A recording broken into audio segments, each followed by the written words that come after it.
सौनक आदि ऋषि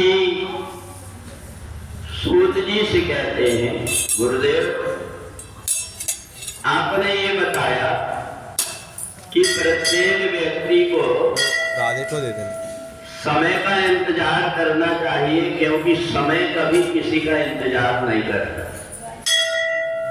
तो हमें ये बताइए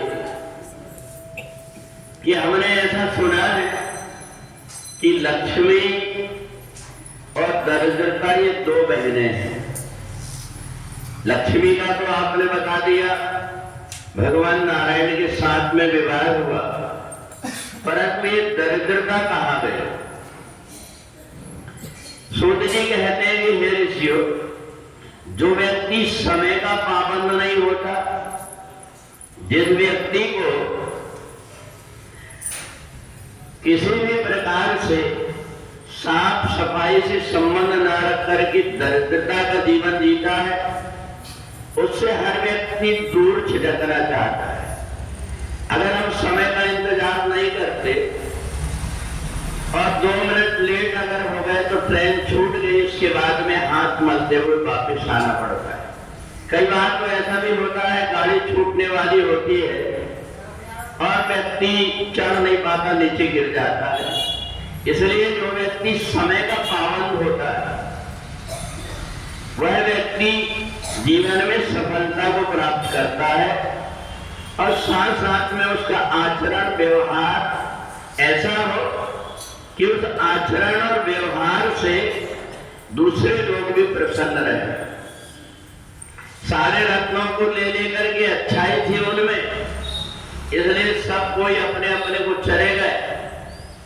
एक बेचारे दरिद्रता वहां बैठी रोते रह गए, परंतु संत हृदय नवनीत समाना। वहां एक महात्मा जी गुजर रहे थे, उन्होंने देखा कि इतने परेशान होकर के ये महिला रो रही है, तो उन्होंने मन में विचार किया कि एक काम करता हूं, मैं इनसे पूछता हूं इनके दुख का क्या कारण है। उन्होंने बताई कि देवताओं ने, ऋषियों ने, सबने अपने अपने काम की चीजें लेकर के चले गए। मेरी बहन भी मेरे को छोड़ करके चले गई, इसलिए मेरी ये दुर्दशा है कि अब मैं जाऊं तो कहां जाऊं। दालक ऋषि ने कहा, एक काम करो, तुम मेरे साथ में चलो, हमारे आश्रम में सेवा करना, वहीं पर भजन कीर्तन होता है। ये जब घर पहुंची, जाकर के देखी तो वहां पर हवन कुंड बना हुआ है, जहां कहां पर देवताओं के ऊपर फूल चढ़े हुए हैं।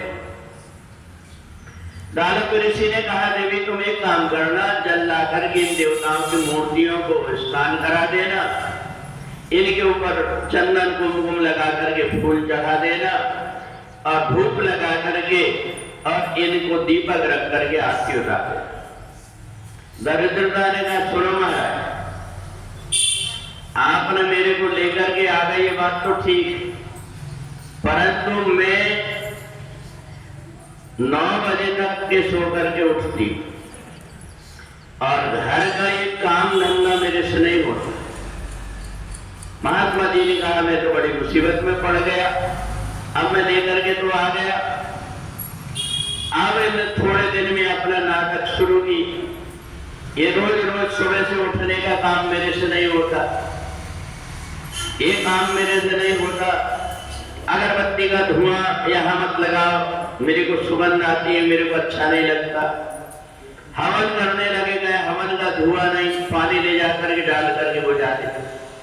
महात्मा जी ने सोचा कि अब क्या करें, तो उन्होंने देखा उसको और साथ में लेकर के वन घुमाने के लिए लेकर के गए और कहा, देवी तुम एक काम करो, ये पीपल के वृक्ष के नीचे बैठना, मैं आता हूं कहीं कोई अच्छी सी जगह देख करके, और वहां हम बैठ करके भोजन करेंगे। पीपल के वृक्ष के नीचे बैठा करके चले गए। अब ऐसी कोई जगह देखते रहे जहां गंदगी भरी पड़ी हो, कोई रखने को तैयार हो जा, पर कोई रखने को तैयार नहीं।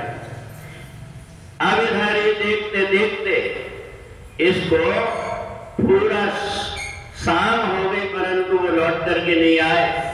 दूसरे दिन भी जब रात्रि पूरी हो गई तब लौट करके नहीं आए, तो उस समय पर रोते रोते उसने भगवान को प्रार्थना की। भगवान ने कहा एक काम करना, तेरे आचरण के कारण कोई तेरे को रखने को तैयार नहीं है, इसलिए प्रत्येक व्यक्ति जिस समय हम भगवान का पूजन करते हैं, भगवान को पता रहता है 7:30 बजे गीता का पाठ होना है, भगवान को पता रहता है 6:15 बजे मेरा आह्वान होना है, तो भगवान पहले से तैयार होकर के आ जाते हैं। इसलिए कहा कि तुम किसी के साथ रहने लायक नहीं हो, इसलिए पेपर के झाड़ के नीचे ही तुम रहना। पर एक बात है, यहाँ एक पीपल के वृक्ष के नीचे मूले ब्रह्मा कोटा विष्णु शाखायाम महेश्वरा इतने सब देवता रहते हैं, इसलिए केवल तुम्हें यहाँ पर सूर्य उदय के पहले तक के रहना, सूर्य उदय के बाद में अगर तुम रही तो तुम्हारा शरीर जलने लगेगा। तो तब से वो पीपल के वृक्ष के नीचे ही रहती है। इसलिए हमारे संत मुनि महात्मा कहते हैं कि सूर्य उदय के पहले पीपल के वृक्ष को स्पर्श नहीं करना चाहिए, वहां दरिद्रता निवास करती है। तो इसलिए जो व्यक्ति परमात्मा से जुड़ा रहता है, अपने आचरण और व्यवहार को सुधार लेता है, उसको सब लोग पसंद करते हैं, और जो व्यक्ति अपने आचरण से भ्रष्ट है उससे सभी लोग घृणा करते हैं। बोले सच्चिदानंद भगवान की